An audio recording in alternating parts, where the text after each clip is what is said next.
很多人来看诊，尤其是一些40、50岁的男人，一进诊间那个头都低低的，讲话吞吞吐吐，我就问他你有什么毛病，大声讲，他才在那边不好意思说什么最近体力变差了，晚上的话不听使唤了，老婆脸色不好看，问我能不能开点什么补药，或者问我能不能吃西药那个蓝色的小药丸。我一听就火大，我当场就骂他，你这是找死，你知不知道你在干什么？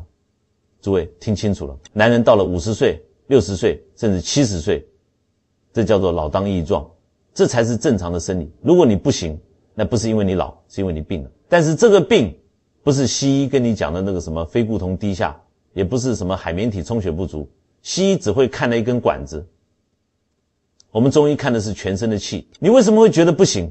我告诉诸位一个惊天动地的真相，这个不行是你身体里面的神在救你的命。听懂了吗？我再讲一遍，阳痿是你身体的一种自我保护机制，它是在断尾求生。为什么这么说？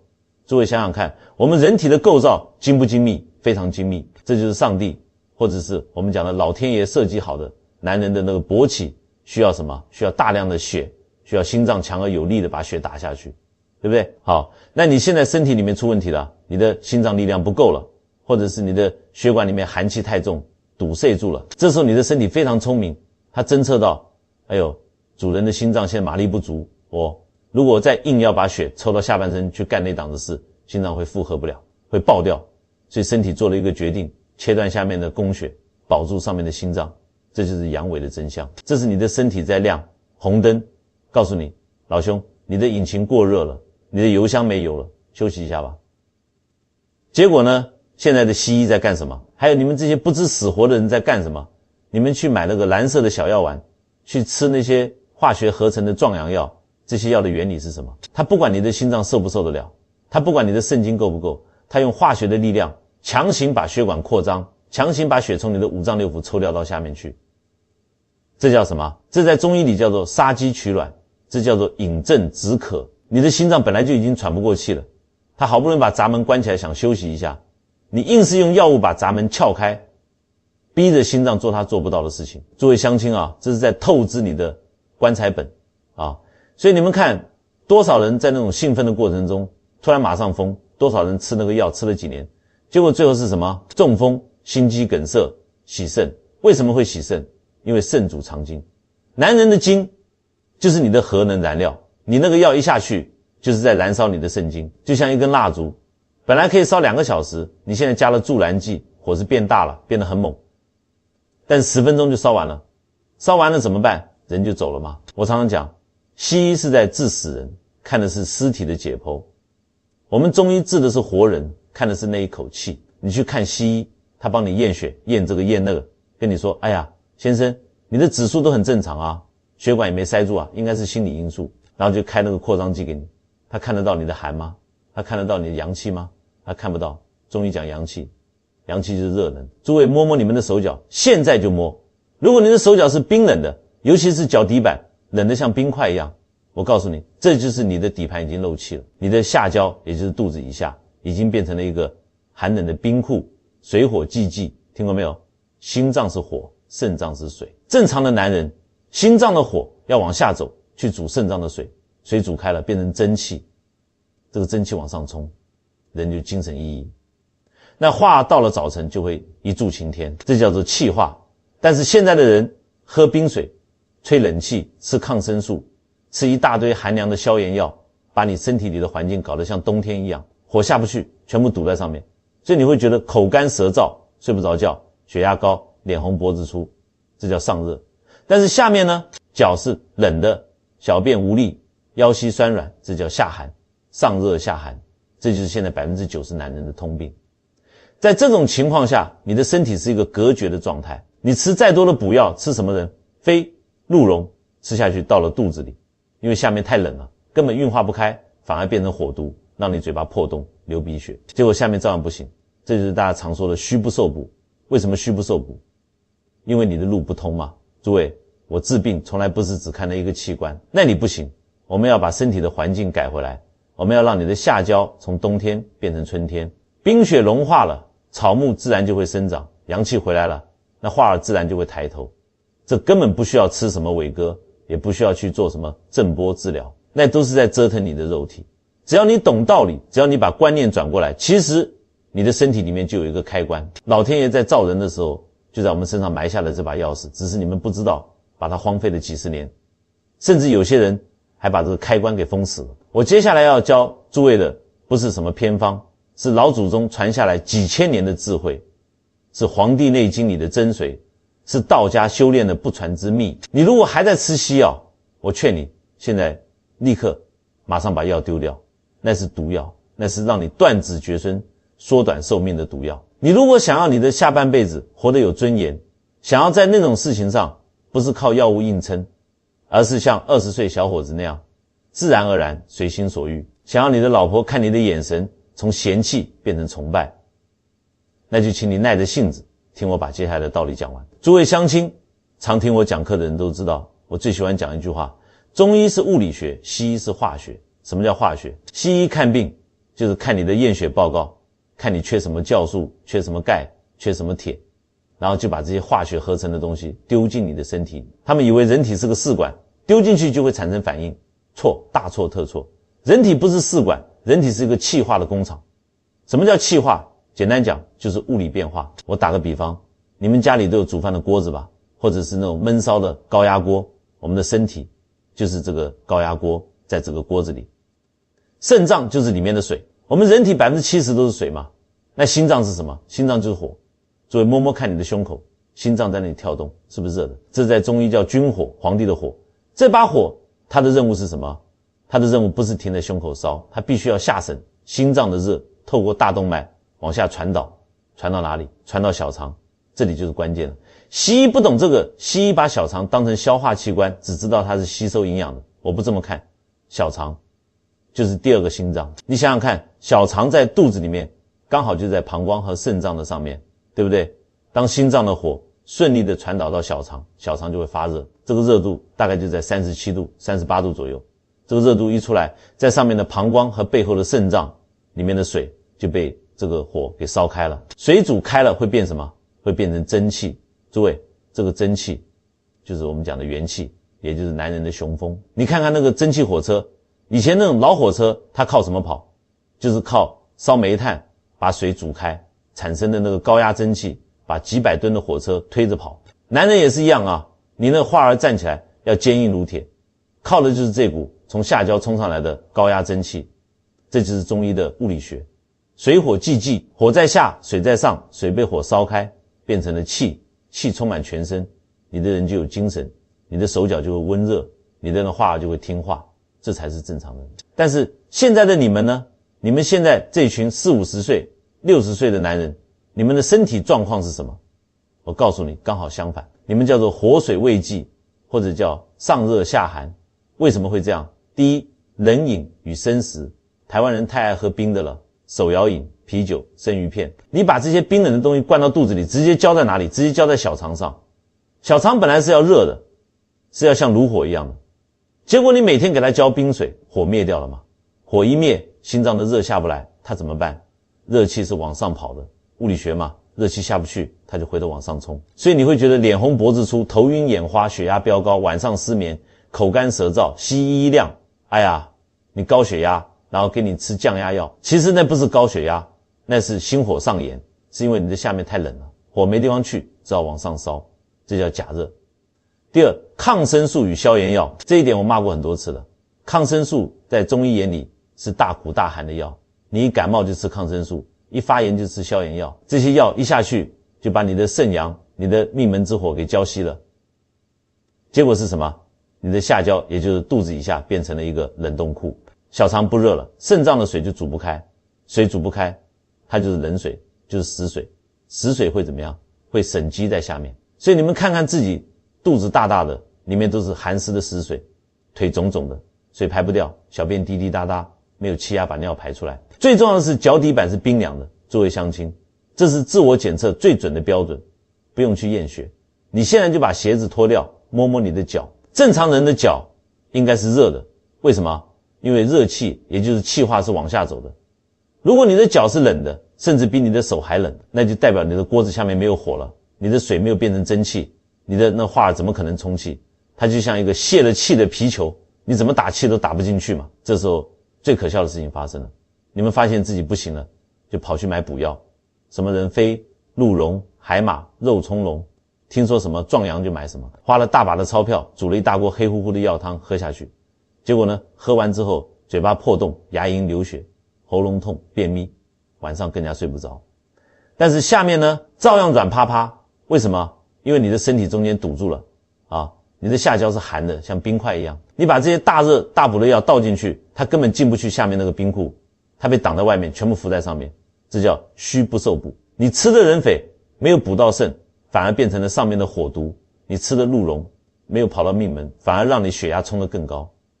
至于那些药的营养呢，因为小肠冷掉了，根本不能运化吸收，这些昂贵的补品在你肚子里转了一圈，最后变成大便排出来了。这不就是在喂马桶吗？你花了几万块买的药，最后只是制造了一些很贵的粪便，这不是很愚蠢吗？诸位听到这里，你们应该要觉醒了。男人要行，不是靠吃药去吹，而是要靠物理学去把火点着。我们要做的不是给你加燃料，也就是吃补药，而是要先修好你的炉子。我们要让你的心火能够顺利的下到小肠，把那个冰封的下半身解冻。只要下面暖了，水一开，蒸汽一上来，根本不需要吃什么伟哥，那化儿自然就会像蒸汽火车的活塞一样充满了力量。那么问题来了，尼斯道理我听懂了，那我该怎么把这个火引下去？我该怎么重新启动这个高压锅？我告诉你，不用吃药，人体身上就有一个总开关，这个开关西医不知道，解剖学看不到，但是易经里写得清清楚楚，它就在你的身上，只是你把它关掉了。诸位乡亲，尤其是男人们，你们要仔细听。好，当我不行的时候，你们的脑袋里想的都是什么？是不是都在想那里？你们拼命去刺激那个器官，看 A 片，吃药，甚至去做什么真空吸引，想要把它弄硬。我告诉你，这叫做倒果为因。那化儿为什么会硬？是因为气到了，它自然就硬，它只是一个显示器，它只是一个灯泡，灯泡不亮了，你不去检查电线，不去检查开关，你在那边拼命插灯泡有什么用？插破了皮它也不会亮。真正的开关在哪里？我告诉诸位，这个开关藏在我们人体的两个神秘穴位里，一个管火，一个管气。这两个穴位一通，你的任督二脉就接上了，你的小周天就转起来了。这不是什么气功大师的玄学，这是《黄帝内经》的生理学。第一个开关，男人的命根子关元穴。很多人以为命根子是那根东西，错，真正的命根子是你的元气之关。关元在哪里？诸位现在把手拿出来，把你的4根手指头并拢，食指、中指、无名指、小指，这叫做一夫法。把这4根手指横着放在你的肚脐眼下面，小指头下缘对到的那个正中间的点就是关元穴，这个穴位不得了啊！这是小肠的募穴。什么叫募穴？就是小肠的气聚集的地方。前面我们说过，小肠是第2个心脏，是燃烧的火炉，那这个关元穴就是这个火炉的风门。诸位现在按看，如果你按下去感觉软趴趴的，像棉花一样没有弹性，甚至手指头可以直接陷很深，我告诉你，这就代表你的下焦虚寒非常严重，你的火炉门是开着的，里面的热气早就跑光了。这种人绝对是阳痿，绝对是早泄，而且肯定怕冷，脚底板是冰的。反过来，如果你的身体是好的，是壮实的，你按这个关元穴应该要感觉到什么？应该要感觉到像是在按一个充饱气的轮胎，很有弹性，甚至会把你弹回来。这叫做气足。怎么操作？不要去用什么爱条灸的满屋子烟，也不用去买什么红外线仪器。最好的工具就是你的手，因为手上有气。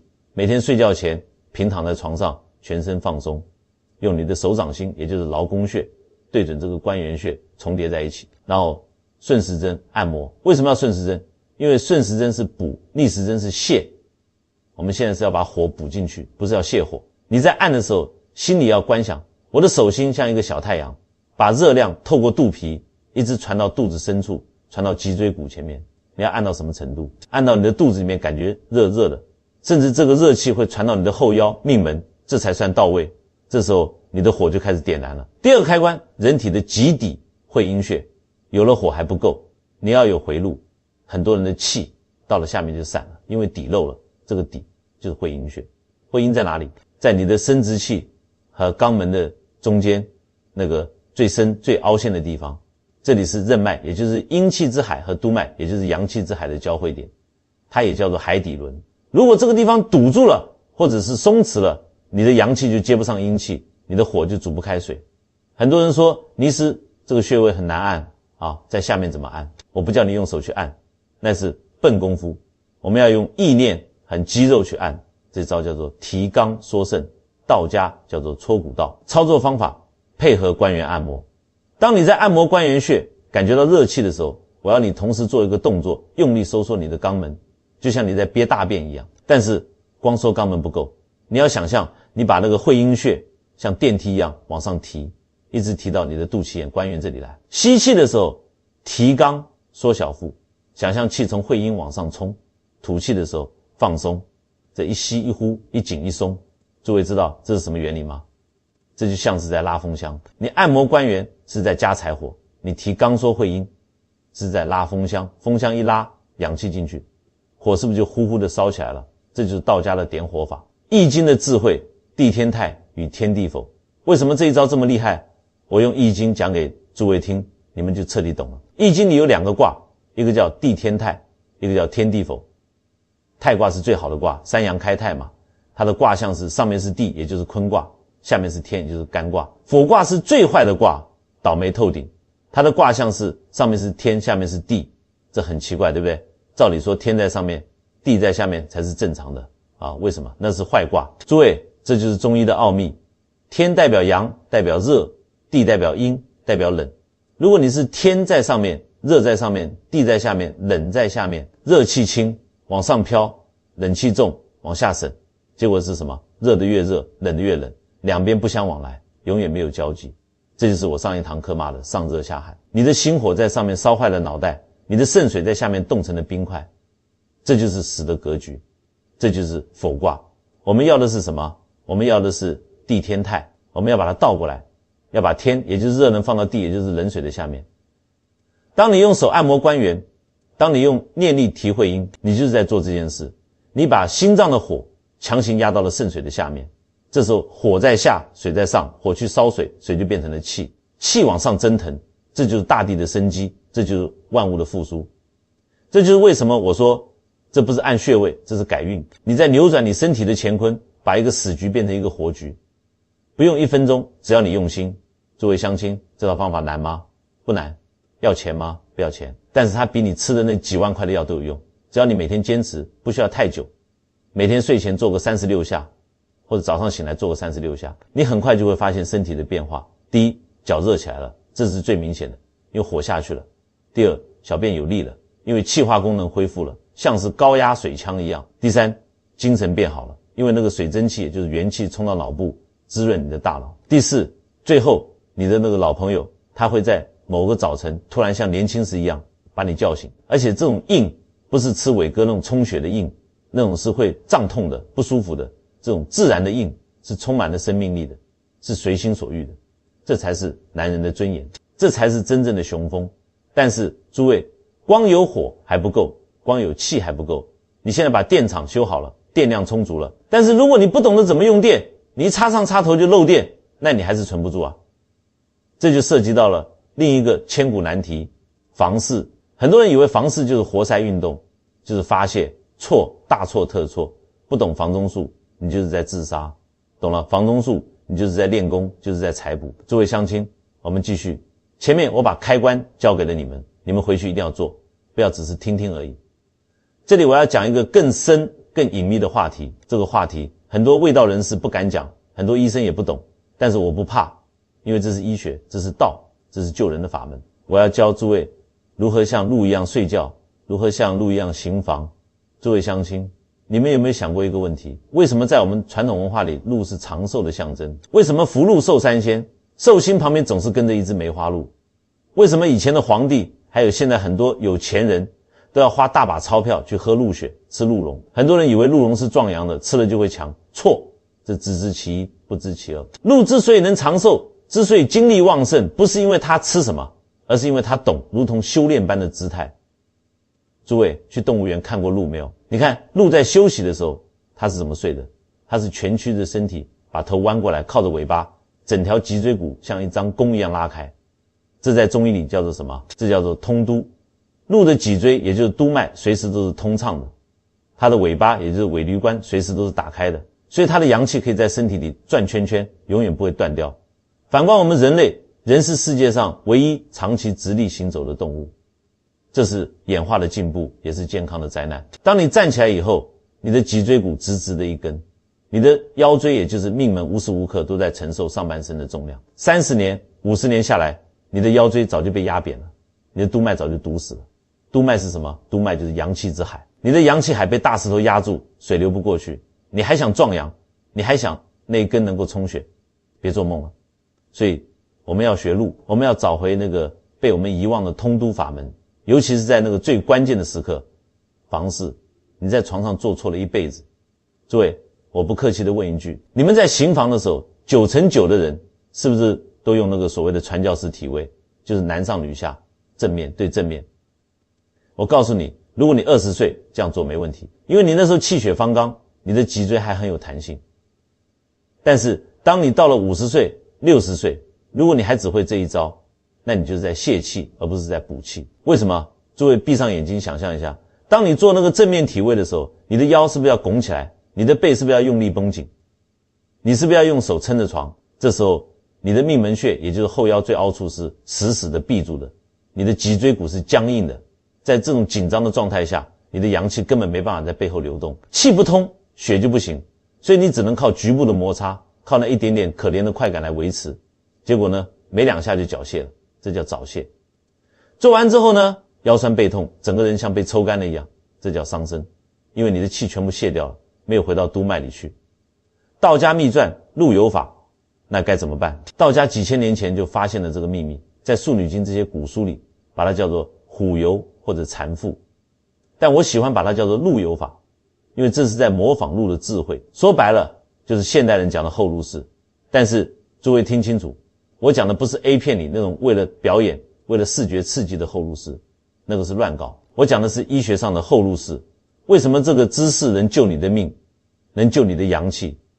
第一，解放你的督脉。当你采用背后位的时候，你的身体是趴着的，或者说是像动物一样四肢着地的，这时候你的脊椎骨是平的，是松的，你的命门穴也就是后腰不再受力，它自然就打开了，你的尾椎骨也就是尾闾关也放松了。这时候阳气也就是督脉之气就可以毫无阻碍的从下面冲上头顶。这就是为什么做这个动作时你会觉得头脑特别清醒，而不是晕乎乎的，因为气上来了。这叫排筋补脑的第一步。第二，深度的阴阳交流。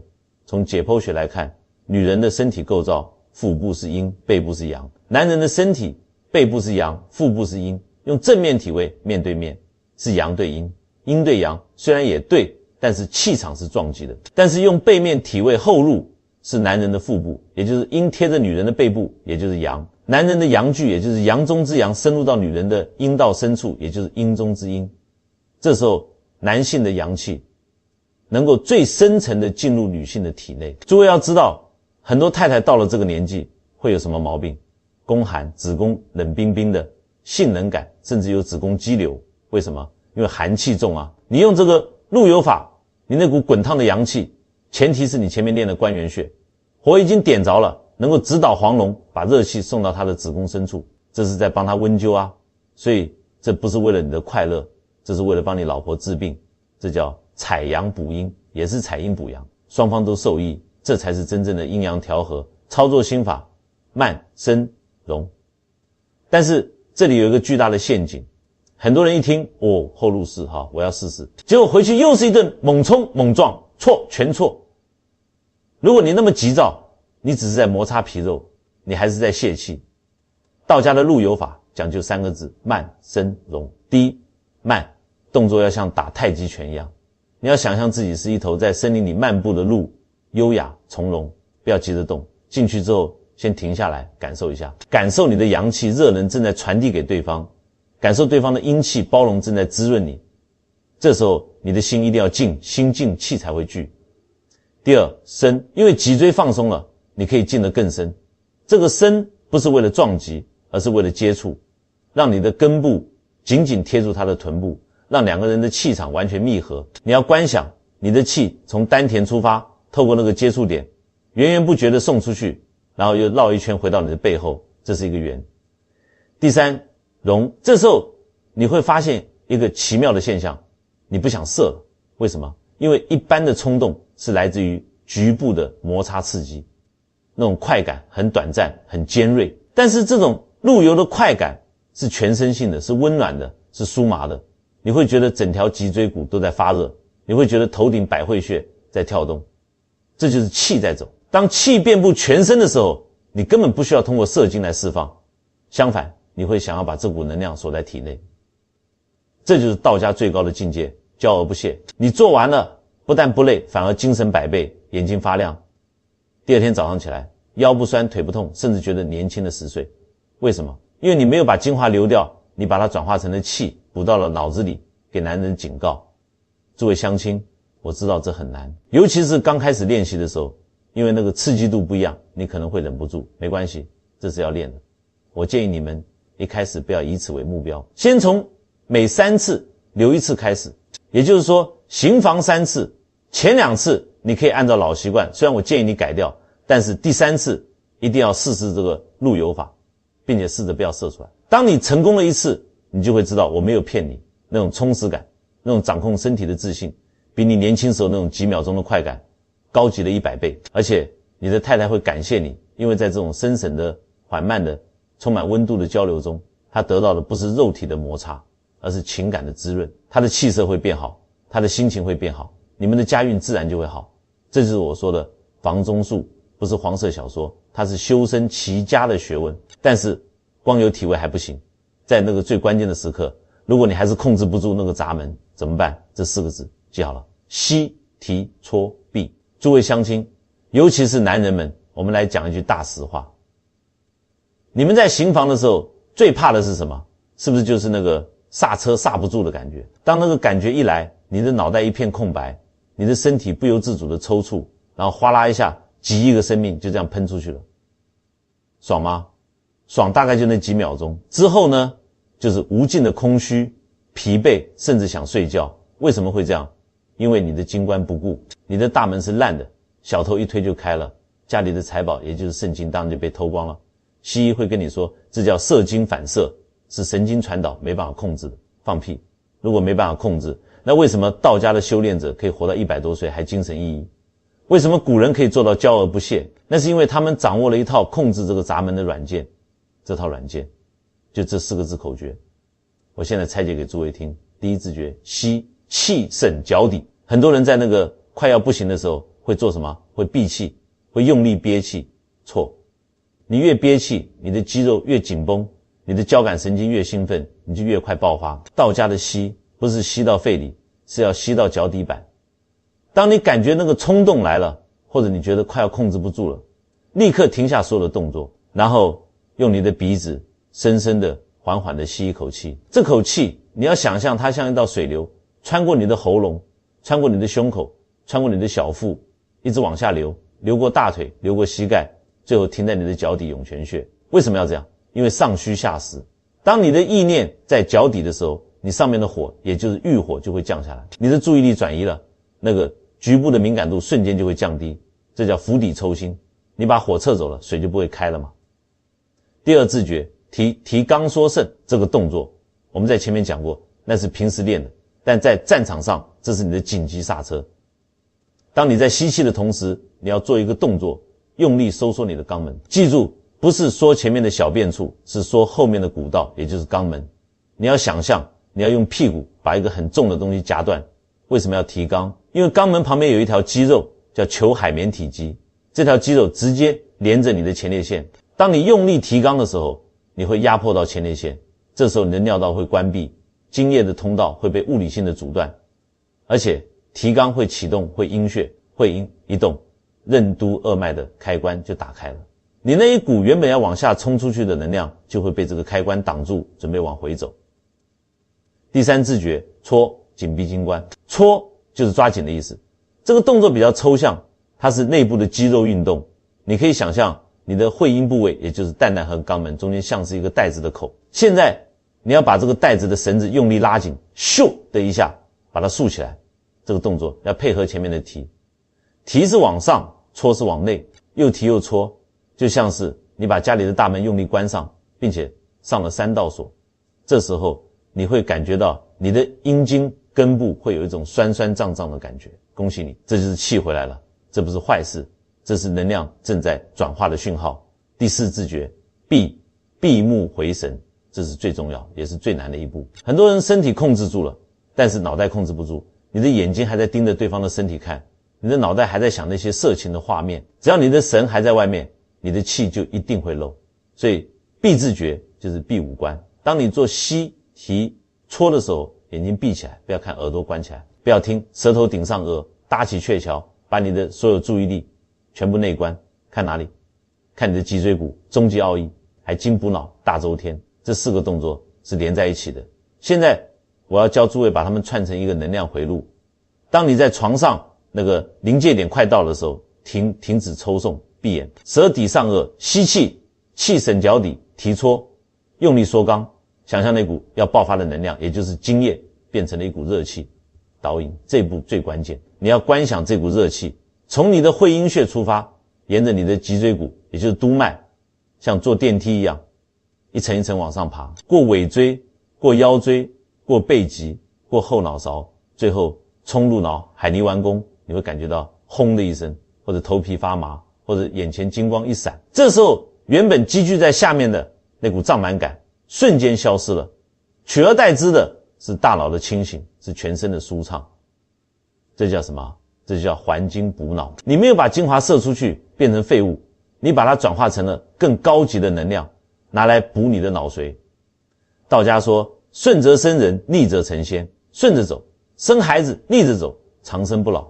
我们不求成仙，但至少可以成强，千万别走火入魔。诸位，这套方法威力强大，但是有一个巨大的禁忌，我不讲清楚，你们会害了自己。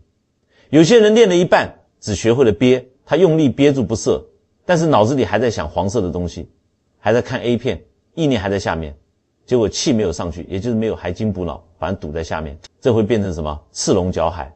那股能量出不去又上不来，会在下面乱窜，导致前列腺充血发炎、飞丸胀痛，甚至血精。所以我一再强调，心法大于技法。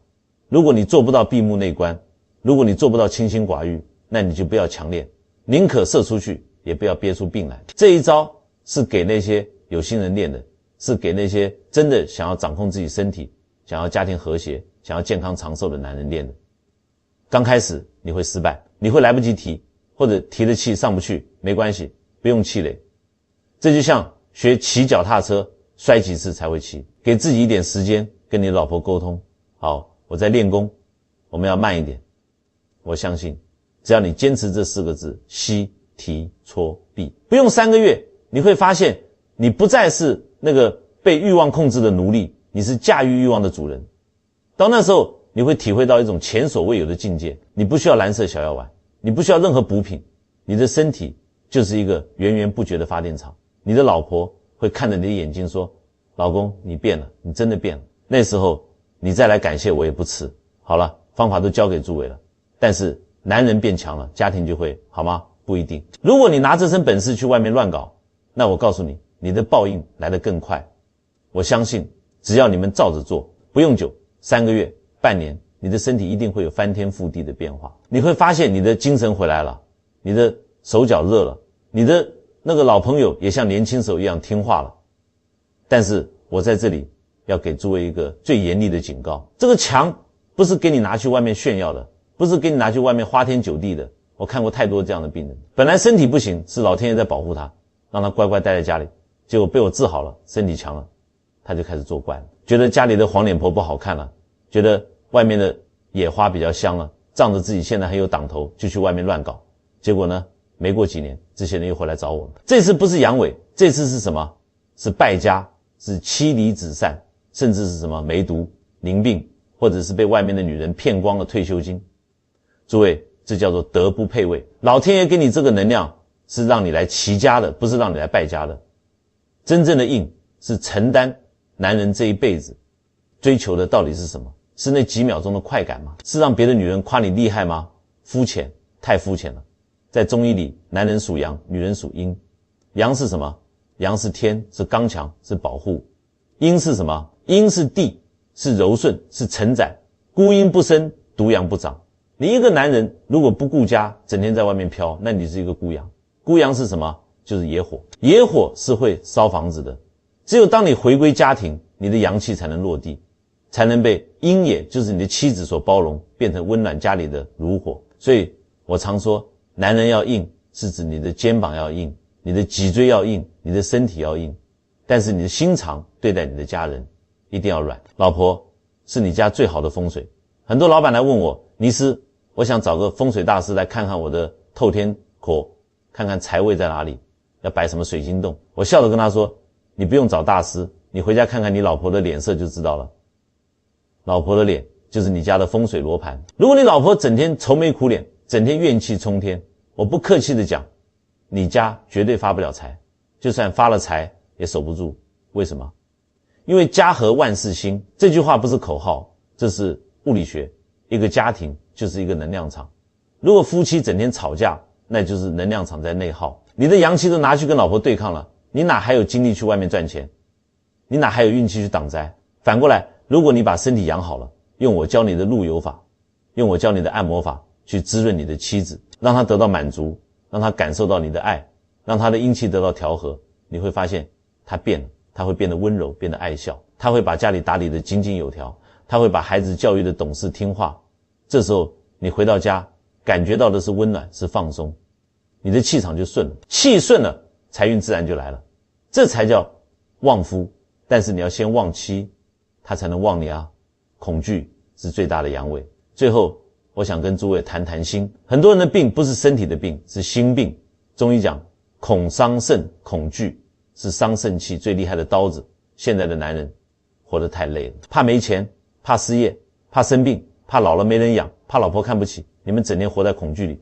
这种恐惧会让你的气往下陷，会让你的阳气提不起来。所以我教你们这些招式，不只是为了治你的身体，更是为了治你的心。当你发现原来我不吃药也能行，原来我的身体我能控制，原来老祖宗的方法真的有用，你的自信心就会回来。自信就是最好的壮阳药。当你有自信的时候，你就不会怕，你不怕，你的肾气就足，你的肾气足，你的智慧就开，你的智慧开，你就能看透这个世间的很多假象，你就不会被那些西药厂商牵着鼻子走。这就是我要给你们的礼物，不是什么神奇的药丸，而是一个顶天立地的灵魂。诸位乡亲，这条视频我把压箱底的东西都掏出来了，我们来复习一下这条回春之路。第一，观念转变，丢掉西药，那是毒药。阳痿是身体在保命，要治本先治寒。第二，物理基础，明白水火既济，手脚冰冷就是锅炉熄火。第三，重启开关，每天按摩关元，一手会阴。第四，实战技巧，放弃传教士，学习路由法，慢生荣。第五，心法所固，关键时刻吸提搓避，还精补脑，骄而不懈。第六，道法自然，回归家庭，疼爱老婆，修身齐家。这六步步步为营，环环相扣。我希望诸位不要只是把它当成一个网络文章看看就算了，去执行去做，大道至简。最有效的方法往往最简单，但也最难坚持。如果你觉得这条视频帮到了你，如果你觉得我讲的有道理，请你做一件事，不要吝啬你的手指，把这篇文章分享出去，分享给你的兄弟，分享给你的老公，甚至分享给你的儿子，让更多台湾的男人能够找回自己的健康，找回自己的尊严，让更多台湾的家庭能够避开那些西药的毒害，过上幸福和谐的日子。你们好，我也高兴。这就是医者的父母心。如果你有任何心得，或者你在练习过程中遇到什么奇妙的感觉，欢迎在下面留言告诉我，留下一句阳气十足，阖家平安。让我们一起为这个社会注入一股正能量。我们下次见。